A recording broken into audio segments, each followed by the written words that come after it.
Shalom saudara yang dikasihi oleh Tuhan Yesus Kristus. Marilah kita membuka Alkitab kita, membaca firman Tuhan yang terambil dari Efesus 4 ayat 11 sampai 16. Demikianlah firman Tuhan. Dan ialah yang memberikan baik rasul-rasul maupun nabi-nabi, baik pemberita-pemberita Injil maupun gembala-gembala dan pengajar-pengajar untuk memperlengkapi orang-orang kudus bagi pekerjaan pelayanan bagi pembangunan tubuh Kristus, sampai kita semua telah mencapai kesatuan iman dan pengetahuan yang benar tentang Anak Allah, kedewasaan penuh dan tingkat pertumbuhan yang sesuai dengan kepenuhan Kristus, sehingga kita bukan lagi anak-anak yang diombang-ambingkan oleh rupa-rupa angin pengajaran, oleh permainan palsu manusia dalam kelicikan mereka yang menyesatkan, tetapi dengan teguh berpegang kepada kebenaran. Di dalam kasih kita bertumbuh di dalam segala hal ke arah Dia, Kristus yang adalah kepala. Daripadanya lah seluruh tubuh yang rapi tersusun dan diikat menjadi satu oleh pelayanan semua bagiannya sesuai dengan kadar pekerjaan tiap-tiap anggota, menerima pertumbuhannya dan membangun dirinya dalam kasih. Amin. Saudara yang dikasihi oleh Tuhan Yesus Kristus, berdasarkan pertumbuhan gereja, maka Tuhan menggambarkan gerejanya sebagai yang pertama tubuh Kristus, dan yang kedua sebagai perempuan atau ibu yang melahirkan keturunan ilahi, dan yang ketiga sebagai mempelai Kristus, gereja yang telah disempurnakan, yang menjadi tujuan akhir dari pertumbuhan gereja, sebab mempelai Kristus adalah gereja yang menyambut Tuhan Yesus saat Ia kembali. Dan hari ini kita akan melanjutkan pengajaran tentang gereja sebagai tubuh Kristus. Dari Efesus 4 ayat 11 sampai 13 tadi, kita mengerti bahwa gereja Tuhan harus bertumbuh dalam segala hal ke arah Kristus yang adalah kepala, dan kita adalah anggota tubuhnya. Saudara yang dikasihi oleh Tuhan Yesus, pertumbuhan gereja yang Tuhan inginkan itu dapat kita lihat pada ayat 11 sampai 13.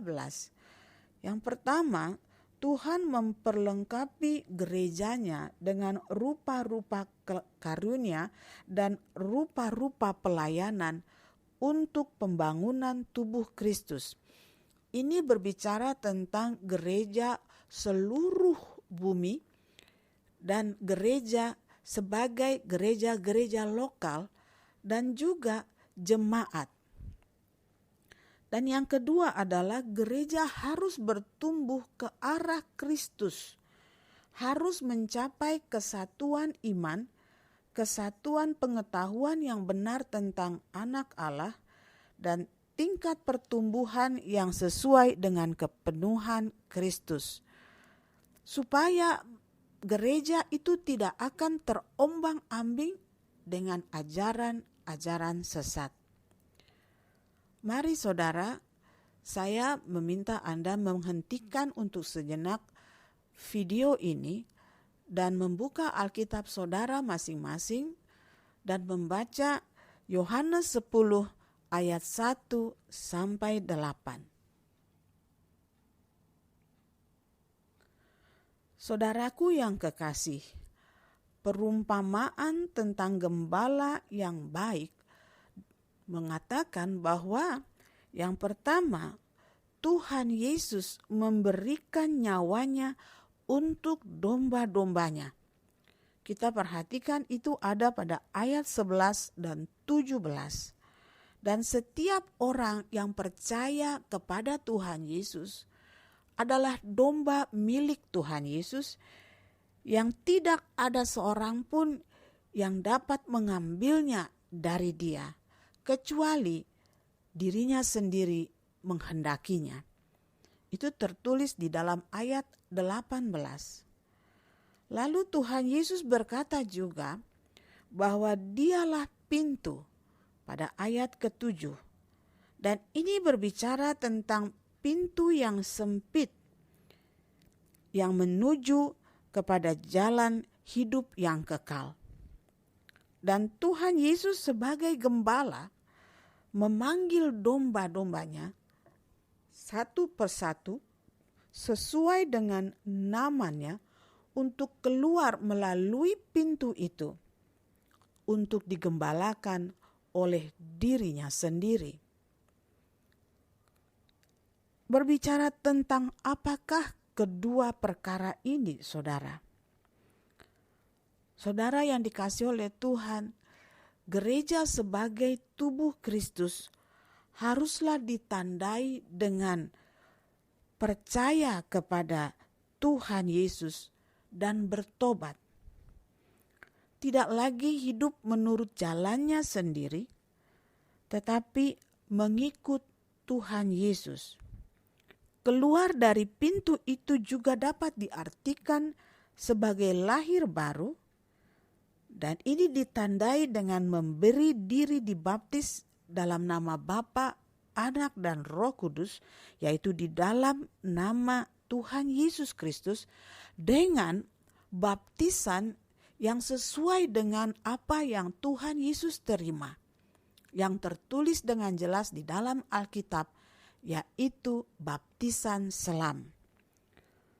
Sebagaimana dituliskan di dalam Kisah Para Rasul 2 ayat 38, jawab Petrus kepada mereka, "Bertobatlah dan hendaklah kamu masing-masing memberi dirimu dibaptis dalam nama Yesus Kristus untuk pengampunan dosamu, maka kamu akan menerima karunia Roh Kudus."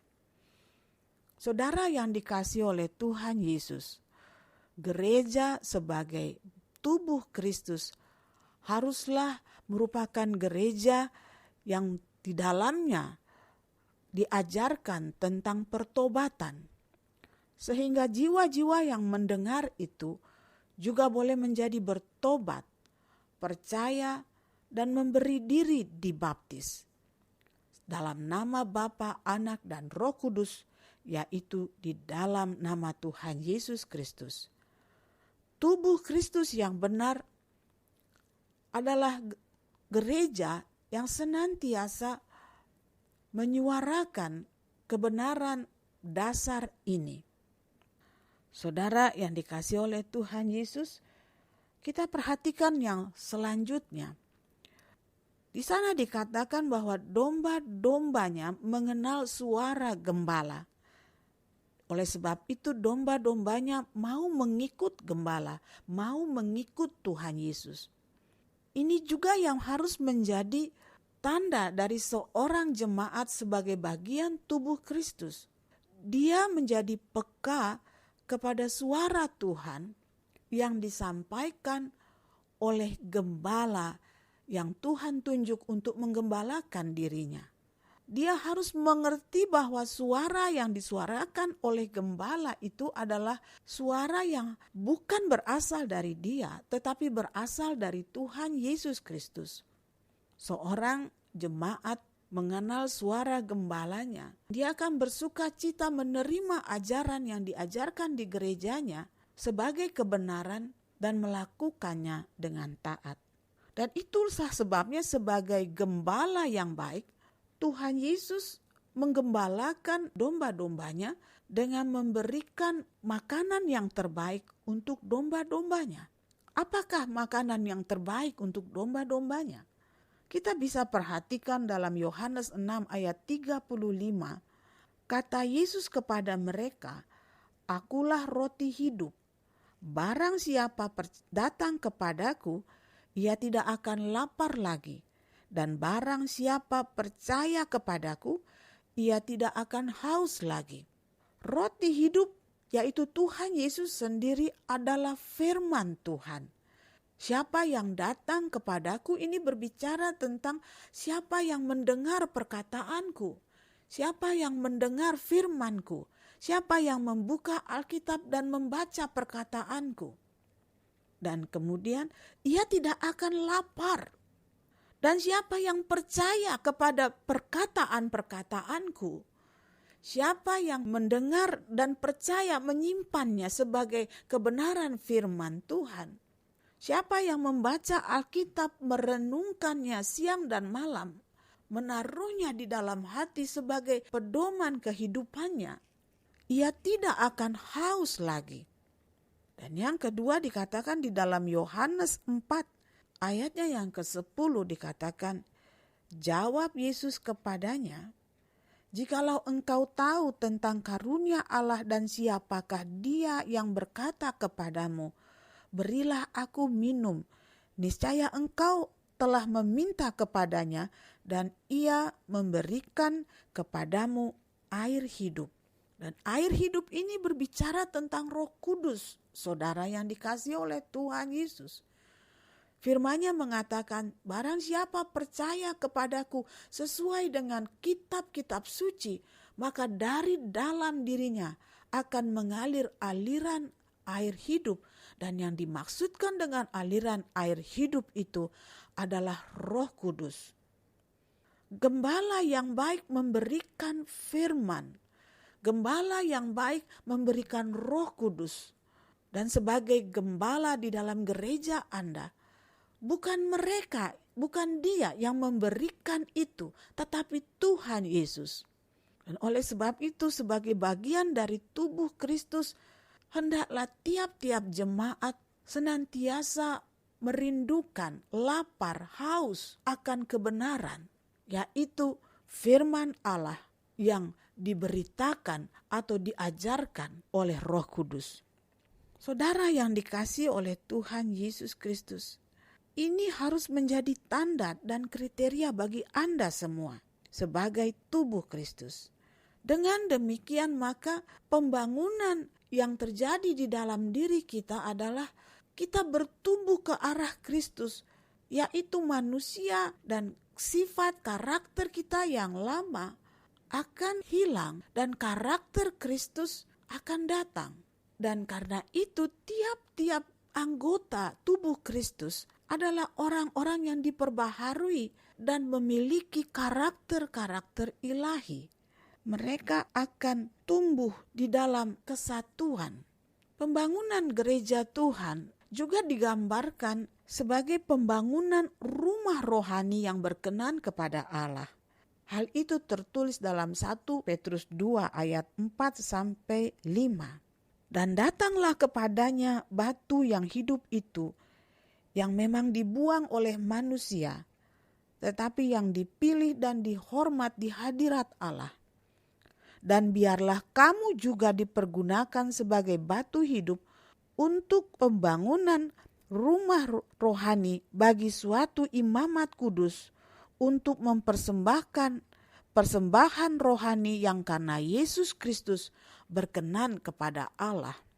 Yesus Kristus adalah pondasi dari bangunan rohani itu. Tetapi kita, Tuhan pakai untuk menjadi batu hidup. Itulah pribadi-pribadi yang telah diubahkan menjadi pribadi dengan karakter Kristus, karakter ilahi. Jika Anda membangun rumah, maka Anda tidak bisa membangunnya dengan batu yang berbeda-beda ukuran dan bentuknya. Anda memerlukan batu yang sama bentuk dan ukurannya, sehingga itu bisa tersusun dengan rapih. Dan bangunan yang terbangun karena itu adalah bangunan yang indah, yang kuat, dan kokoh. Dan kita sebagai tubuh, sebagai bagian dari pembangunan rohani, kita juga akan menjadi satu dalam hal apa? Dalam hal sehati, sepikir, satu tujuan, yaitu melakukan kehendak Bapa yang telah Tuhan Yesus ajarkan dan perintahkan kepada kita. Dan hal yang terakhir, saudara, dari perumpamaan gembala yang baik ini tertulis di ayat 10. Tuhan Yesus berkata bahwa Ia datang supaya domba-dombanya mempunyai hidup dan mempunyainya dalam segala kelimpahan. Ini adalah bagian kita sebagai bangunan, sebagai tubuh Kristus, yaitu janji Tuhan bahwa sebagai dombanya kita tidak perlu khawatir. Kita pasti dipelihara oleh Tuhan Yesus Kristus.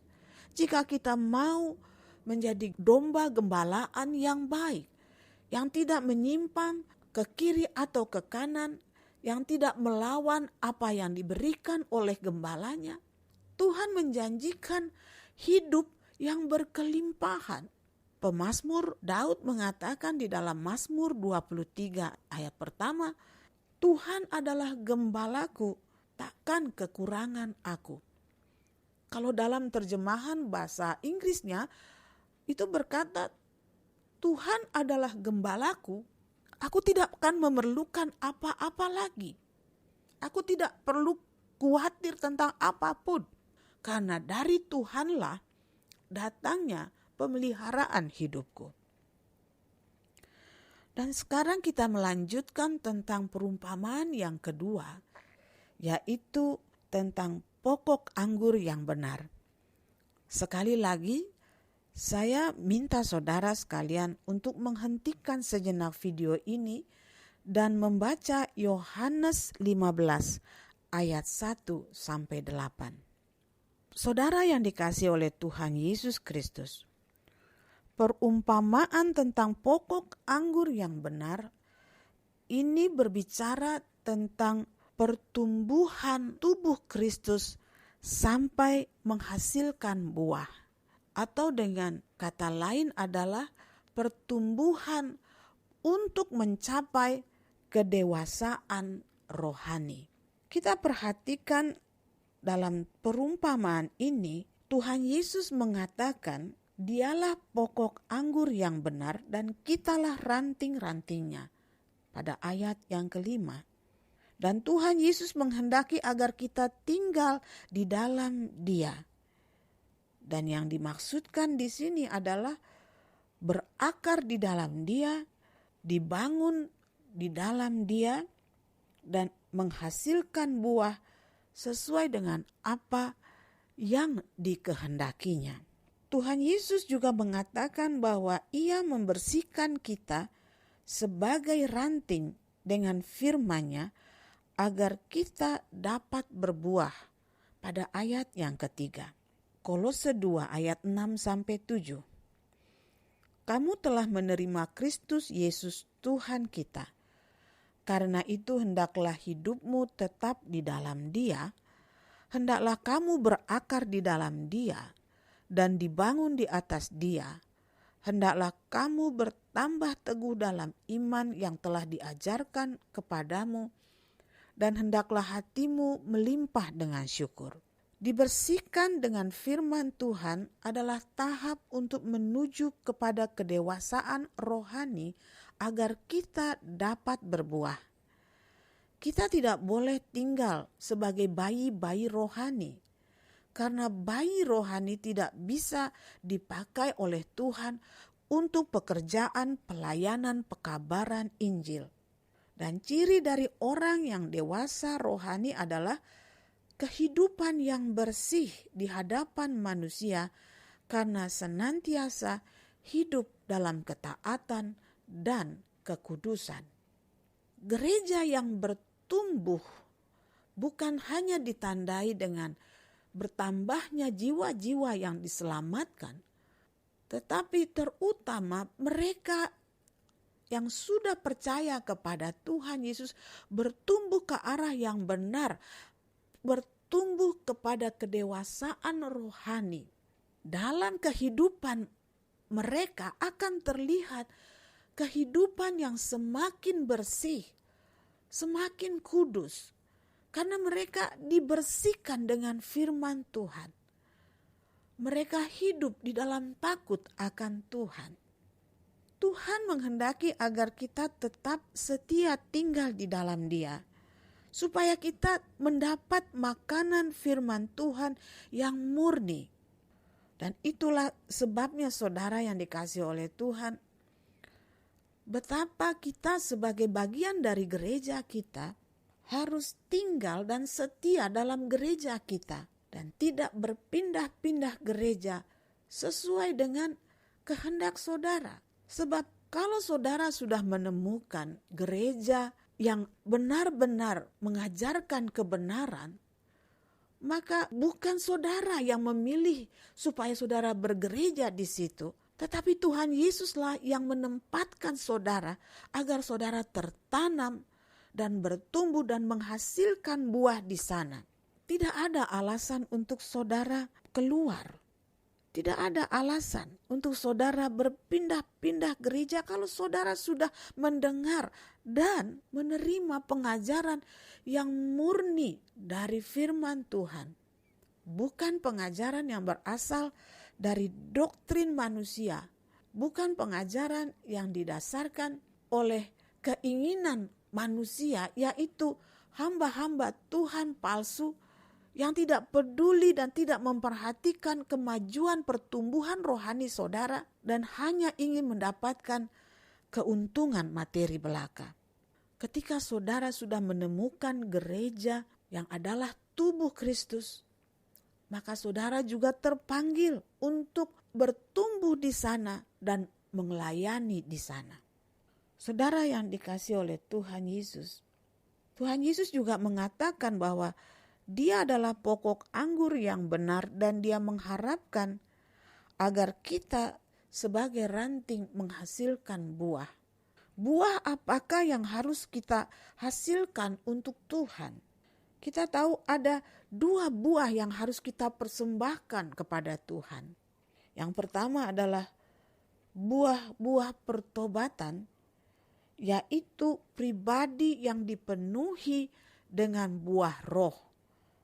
Seperti yang dapat saudara baca dalam Galatia 5 ayat 22 sampai 23. Buah-buah roh itu nyata di dalam hidup saudara.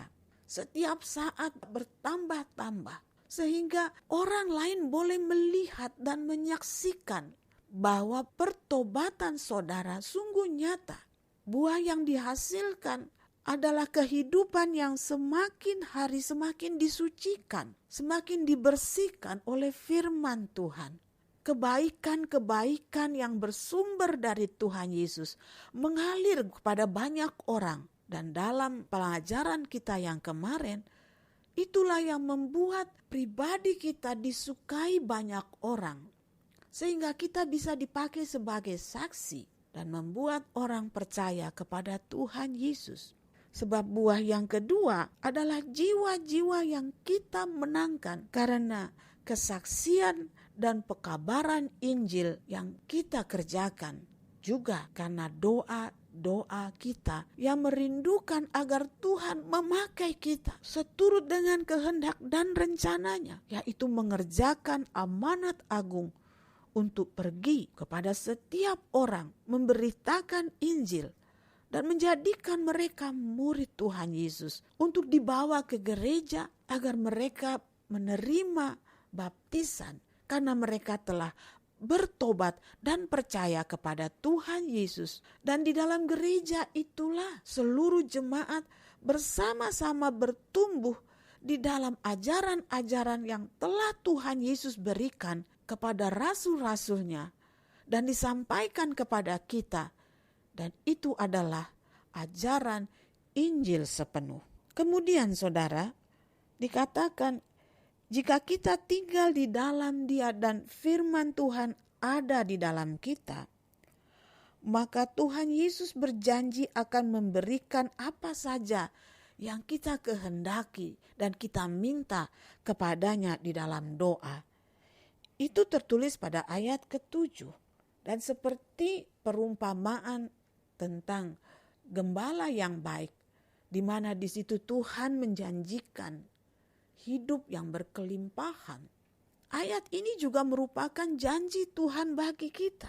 Kita bisa meminta apa saja di dalam doa, permohonan, dan ucapan syukur.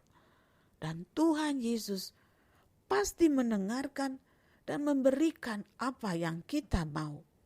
Namun saudara, kita juga perhatikan satu peringatan pada perumpamaan pokok anggur yang benar, yaitu tertulis dalam ayat 2 dan 6, yaitu bahwa setiap ranting yang tidak tinggal di dalam dia akan dipotong sehingga menjadi kering dan dikumpulkan lalu dicampakkan dalam api.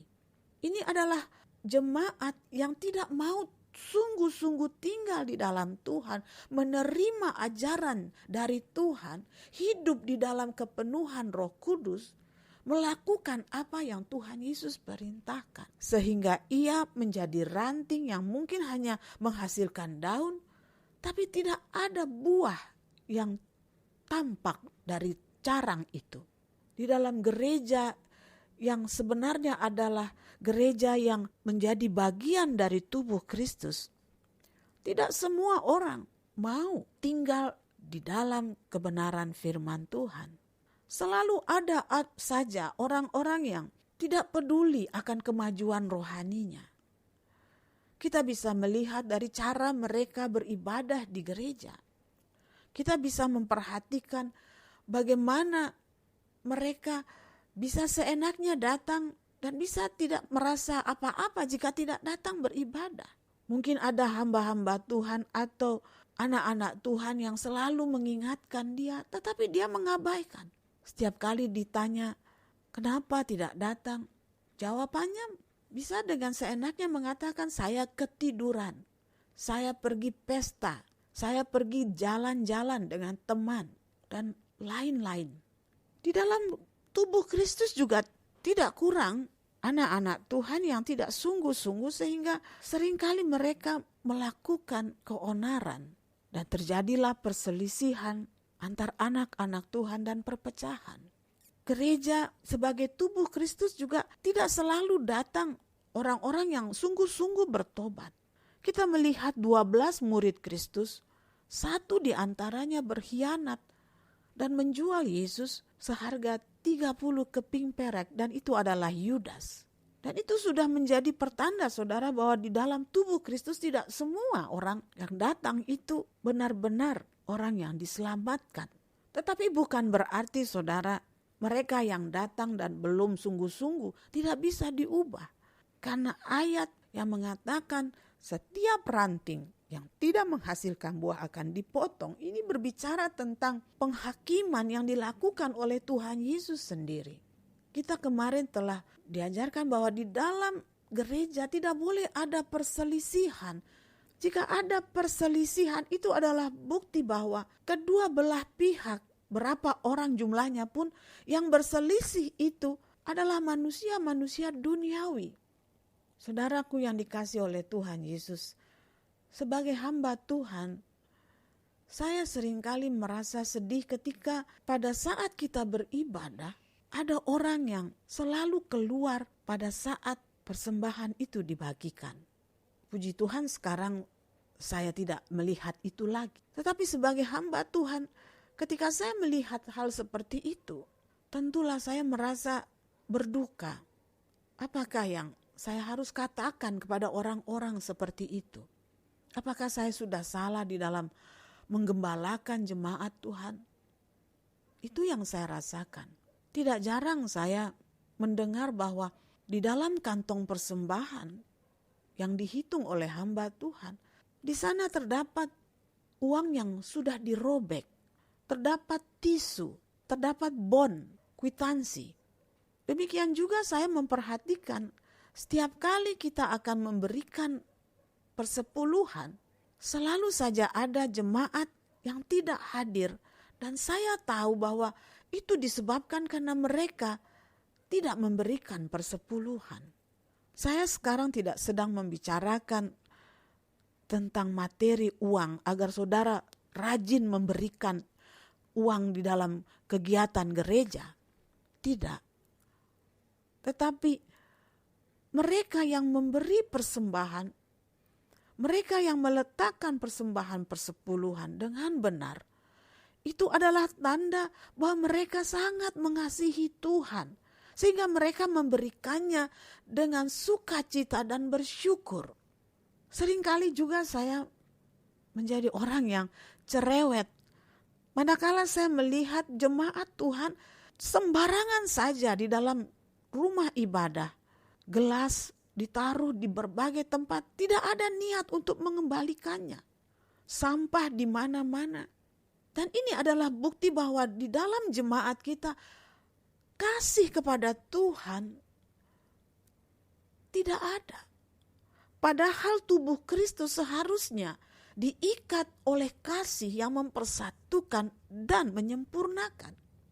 Saudara yang dikasihi oleh Tuhan Yesus Kristus, sebagai tubuh Kristus, kita harus bertumbuh, dan pertumbuhan itu juga adalah bertumbuh di dalam kasih kepada Tuhan.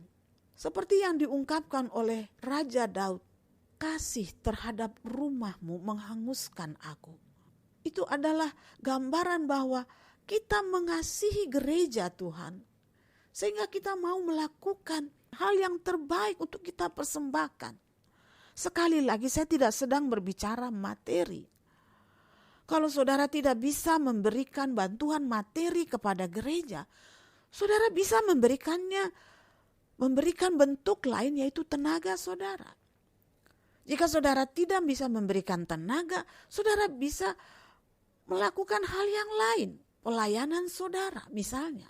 Banyak pelayanan yang bisa saudara kerjakan karena ada kasih kepada Tuhan. Tanda bahwa saudara tertanam di dalam Dia. Dan kalau saudara masih belum bisa memberikan apa-apa saja, setidaknya setialah beribadah. Setialah beribadah, sebab kedatangan saudara, kehadiran saudara untuk beribadah dengan sungguh, itu mendatangkan sukacita, semangat, mendorong semangat satu dengan yang lain. Tuhan sendiri mengatakan, akan ada perbedaan antara orang yang sungguh-sungguh setia beribadah dengan orang yang tidak sungguh-sungguh setia beribadah. Dan saya percaya kalau seandainya saat ini saudara tidak bisa memberikan apapun dalam rupa materi atau tenaga, tetapi saudara setia beribadah, Tuhan akan memberikan berkat kepada saudara. Saya percaya Tuhan tidak akan tinggal diam, sebab firman-Nya berkata seperti itu. Akan ada saatnya, kalau memang saudara merindukan, saudara juga terlibat di dalam pembangunan gereja. Bukan saja dari segi pekabaran Injil, tapi bagaimana supaya rumah Tuhan, tempat kita beribadah, itu boleh terpelihara, sehingga bisa dipakai untuk generasi berikutnya. Saudara yang dikasihi oleh Tuhan Yesus Kristus, ingatlah, di dalam rumah Tuhan dimulai yang dikatakan oleh firman Tuhan, penghakiman. Kalau saudara masih ada di dalam gereja, artinya saudara masih tertanam di dalam Tuhan Yesus. Mari saudara berubah. Jangan sampai saudara dicabut. Akan ada waktunya. Bukan manusia yang melakukan, tapi firman Tuhan katakan, Tuhan Yesus sendiri yang akan memotong, melemparkannya, membiarkan Anda menjadi kering dan mencampakkan Anda ke api. Ini tanda bahwa hidup Anda akan binasa. Tetapi selagi masih ada kesempatan, mari berubah. Minta kepada Tuhan agar hidup Anda diubahkan. Miliki kerinduan untuk menjadi carang yang menghasilkan buah. Jadilah orang yang menjadi dewasa secara rohani. Tidak anak-anak lagi. Tetapi saudara boleh menjadi orang yang diperlengkapi dengan karunia-karunia Roh Kudus untuk pembangunan rumah Tuhan.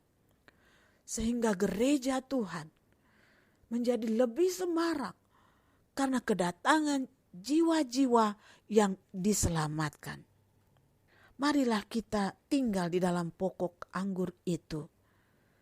Menjadi pribadi yang benar-benar tertanam dan tinggal di dalam Dia.